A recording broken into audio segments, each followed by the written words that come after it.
Instead of advertising the performers, electronic billboards around Reno, Nevada now show the face of a missing college student. 19-year-old Brianna Denison was last seen early Sunday morning. Friends are worried. Every day we start out first thing in the day and we organize the media, we organize what we can do, what resources we have, we check in with the police. Dennison's cousin spoke with her nearly every day. We said, like, we love you. I said I love you, and she's like, I love you too, and we were gonna talk soon. Pillow, a single bloodstain the size of a silver dollar, and a couch that should not be empty. It is 4 in the morning, Reno, Nevada, January 20th, 2008, and somewhere in a quiet house near a college campus. A 19-year-old girl had fallen asleep just hours before. She was surrounded by friends, in a home full of people, on a street full of life. But when the sun came up, she was gone. No struggle, no screaming, no alarm triggered, not even a single bark from the dog sleeping in the very next room. Her phone was still there, her purse, her shoes, her clothes. Every single thing she owned was right where she left it. The only thing missing was her. Someone had walked into that house in the dead of night and taken her so quietly, so carefully, that nobody heard a thing. And what investigators would spend the next 10 months uncovering was something far darker than one missing girl. This was a predator who had been hunting the same streets, the same neighborhood, the same women, for months, getting closer each time, growing bolder each time, and a system that had unknowingly given him all the time in the world to do it. This video contains details of abduction, sexual assault, and murder. Some of what you are about to hear is deeply disturbing. Viewer discretion is strongly advised. Reno, Nevada, a city that calls itself the biggest little city in the world, tucked between the Sierra Nevada mountains and the vast Nevada desert. It sits quietly in the shadow of Las Vegas, smaller, slower, but with a pulse all its own. And at the heart of that pulse, the University of Nevada, a campus of roughly 20,000 students woven directly into the fabric of the city. No walls separating it from the streets around it. No clear line between campus and neighborhood. Just open roads, unlocked doors, and the kind of comfortable familiarity that makes people stop looking over their shoulder.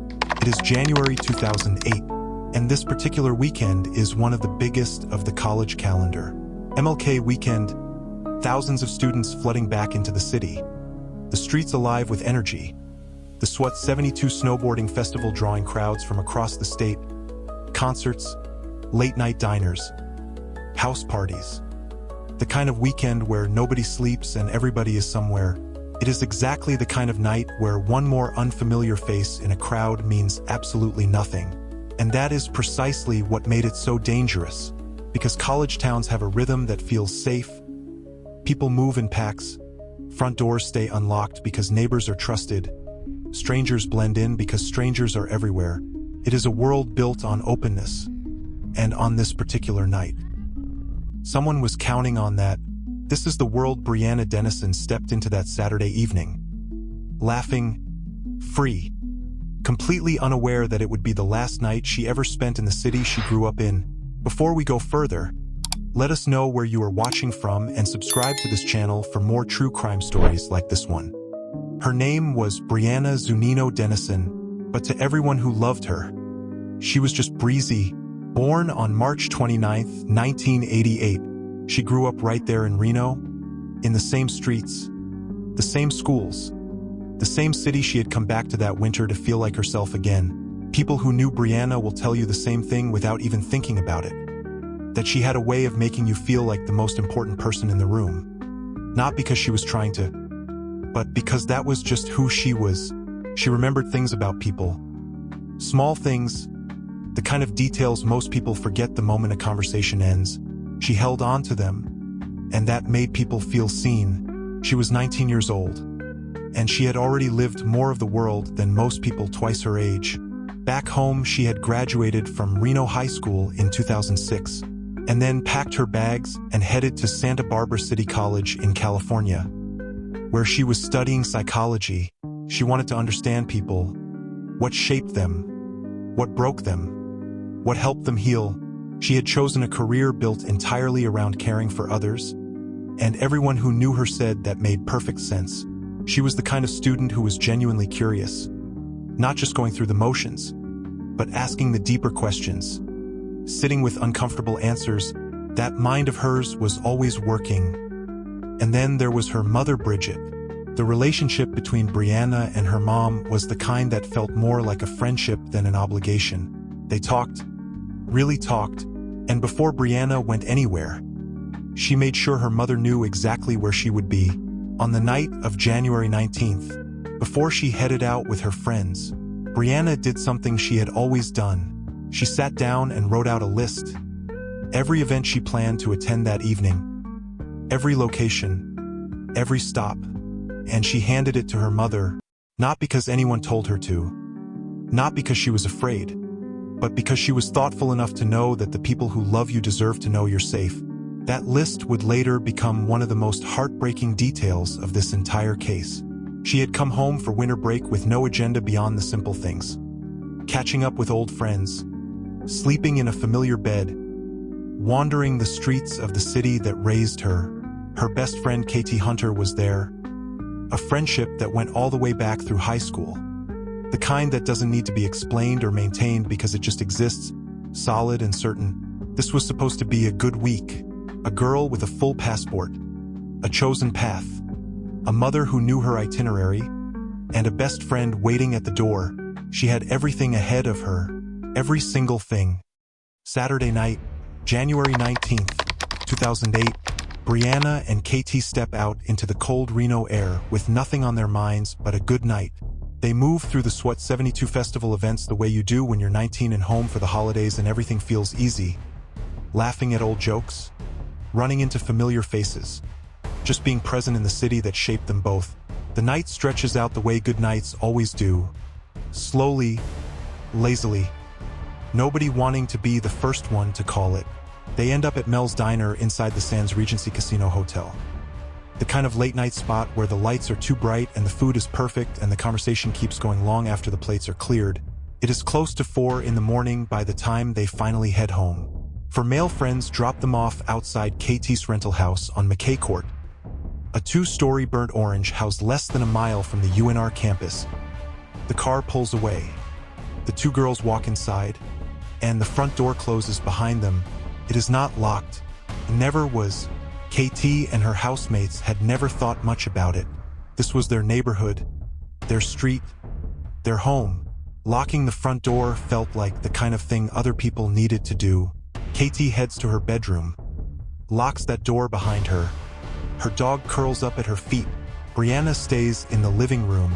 She settles onto the couch, the one sitting directly in front of a glass-paneled front door, visible from the street if anyone thought to look.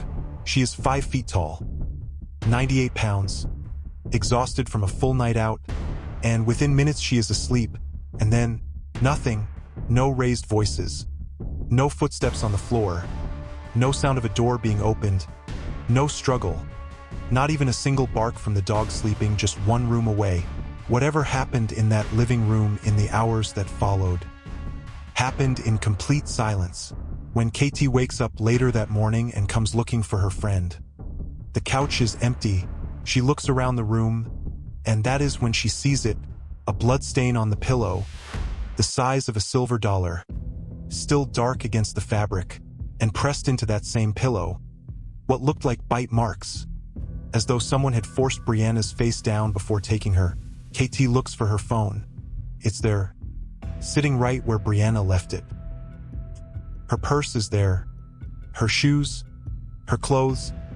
Every single thing she owned was exactly where she left it the night before. The only thing in that entire house that is missing is Brianna.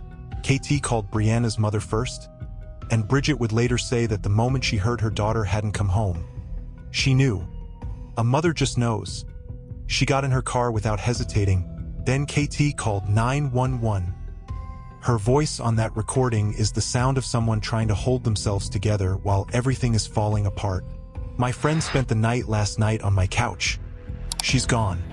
And there's something that looks like blood on the pillow. She would later say it out loud in a way that no one who heard it ever forgot. Someone walked into my house and took my friend, and did God knows what with her. She is right. Someone did, and they did it so quietly, so carefully, so deliberately, that nobody in that house knew it was happening until it was already over. It's just been a nightmare. Dennison's family is not giving up hope, but said they are confused by the events of the night. What scares me is like the dog not barking. Did he know that person that came in?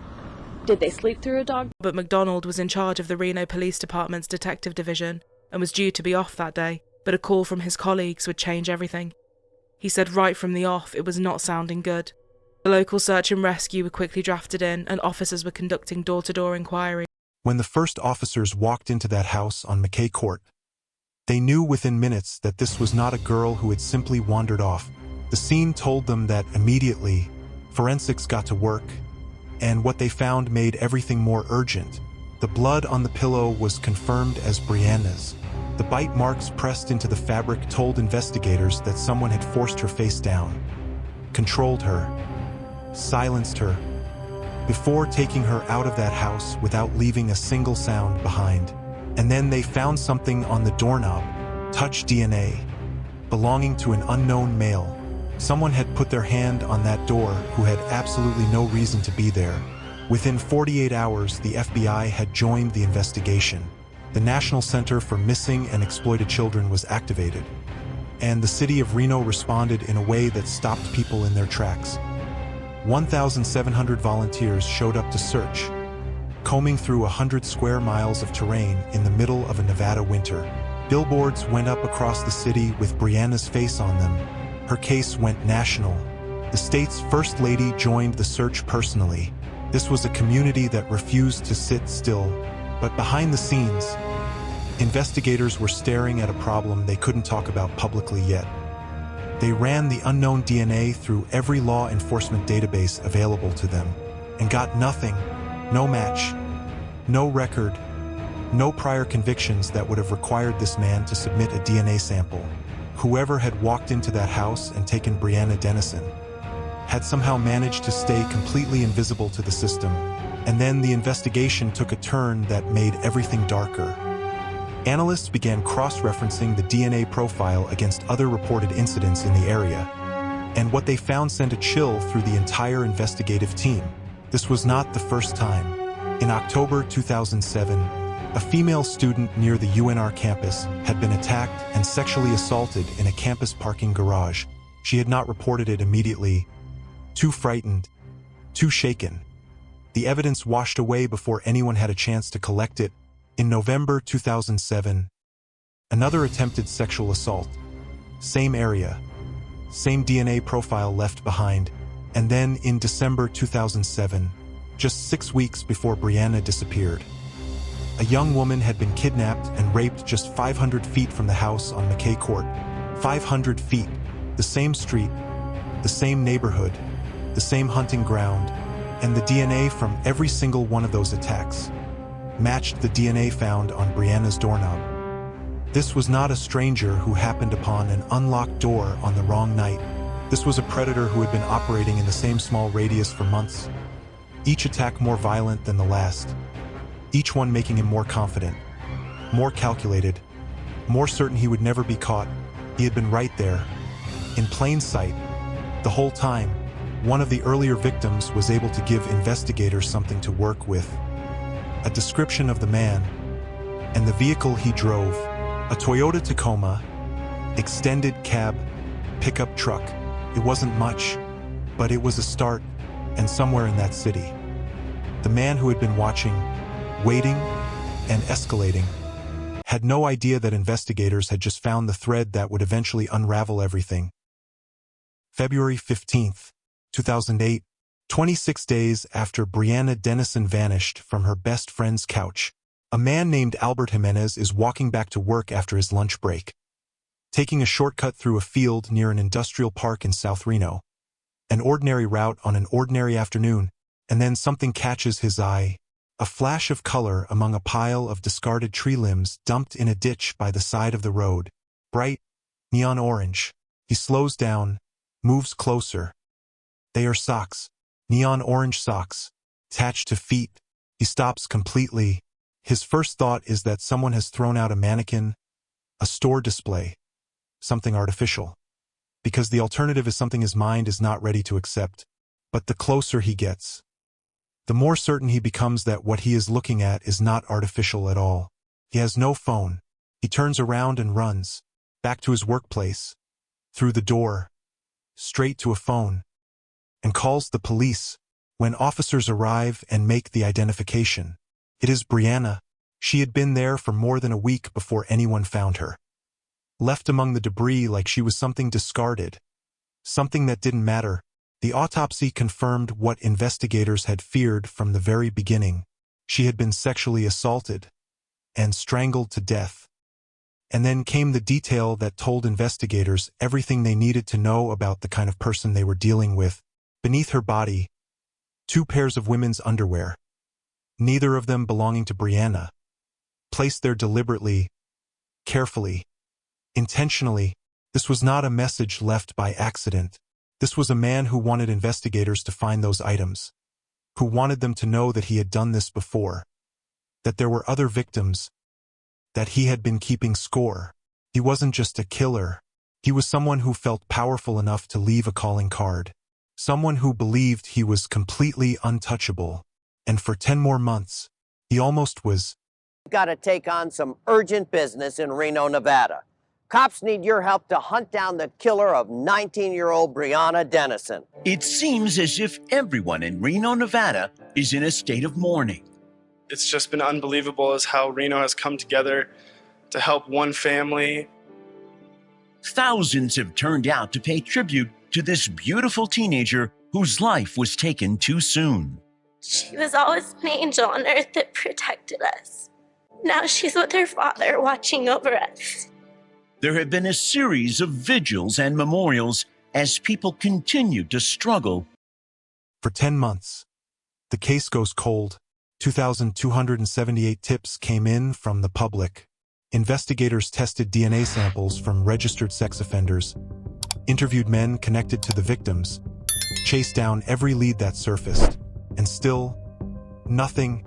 But here is something the public needed to understand about why this investigation was so difficult, and why it took as long as it did.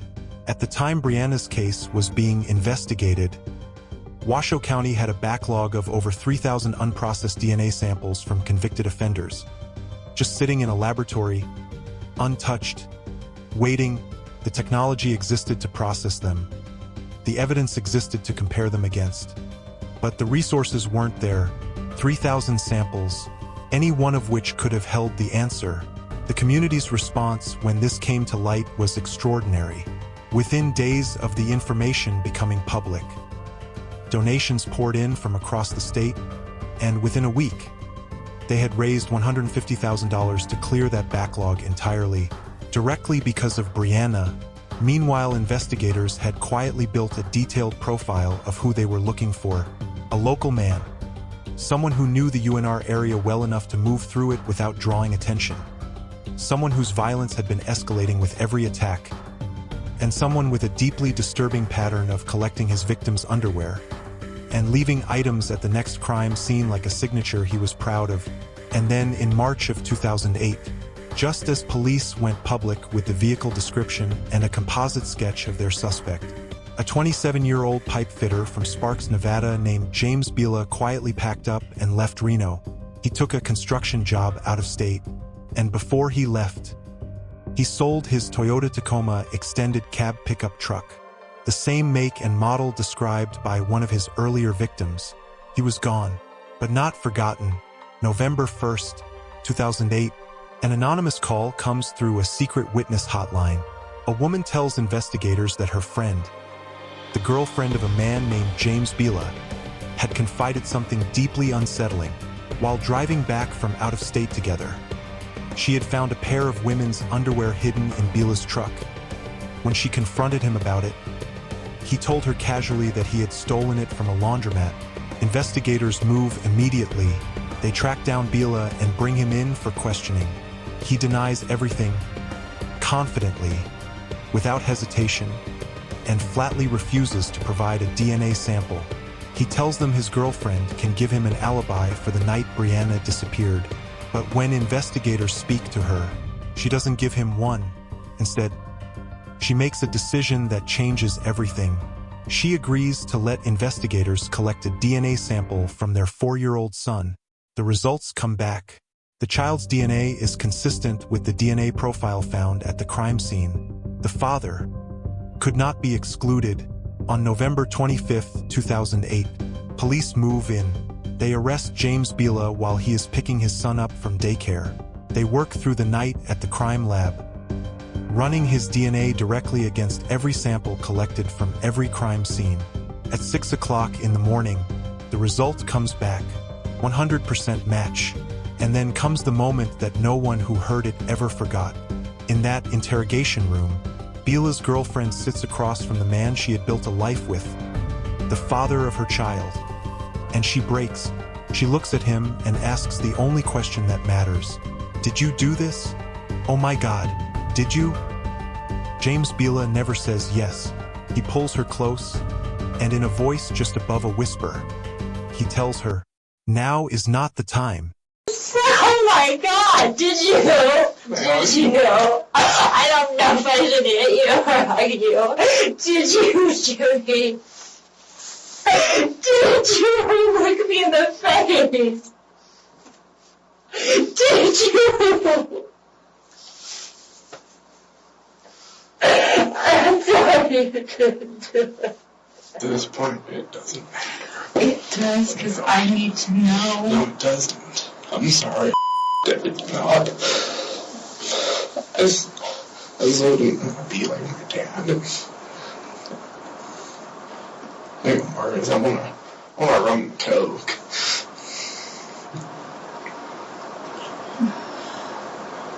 Why can't you tell me you didn't do it? I've said for a long time what I've needed to say, and it doesn't matter. It does matter to me. It doesn't matter.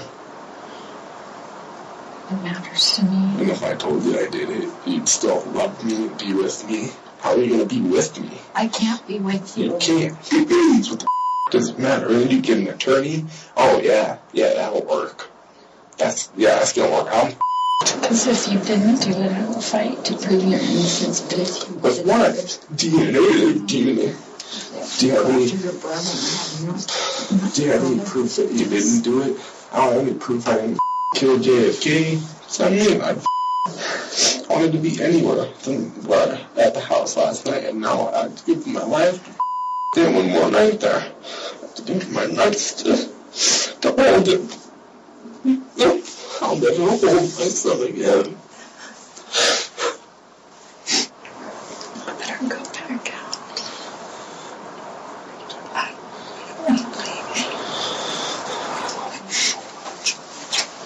I'm sorry for everything I've done. I'm sorry.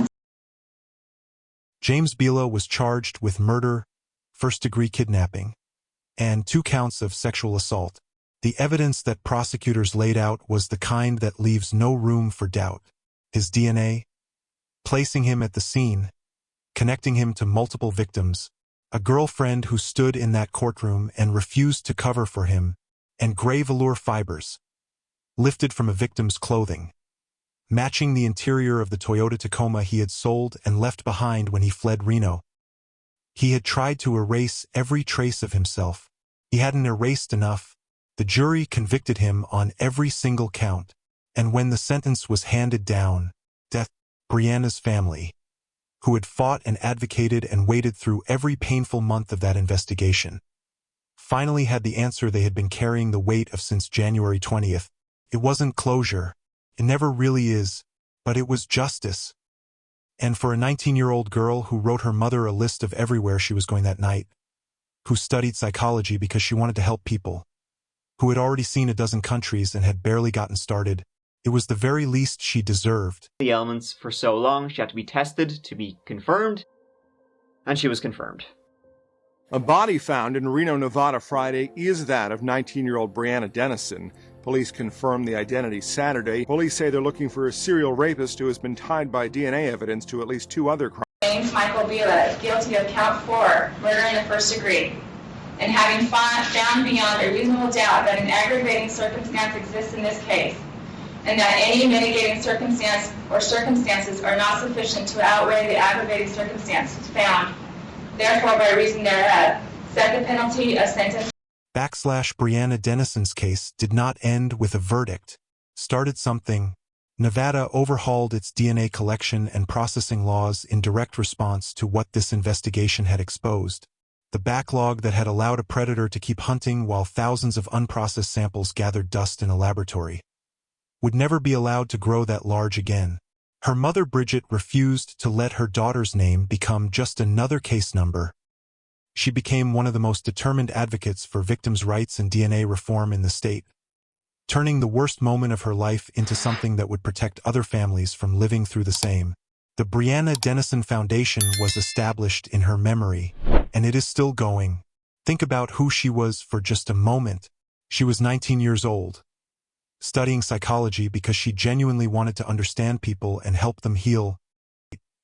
She sat down and wrote her mother a list of everywhere she planned to go, because she was careful and loving, and she trusted the world to be safe. She deserved that world. She didn't just leave a bloodstain on a pillow. She left behind a legacy that forced an entire system to do better. And for Breezy, that will never be nothing.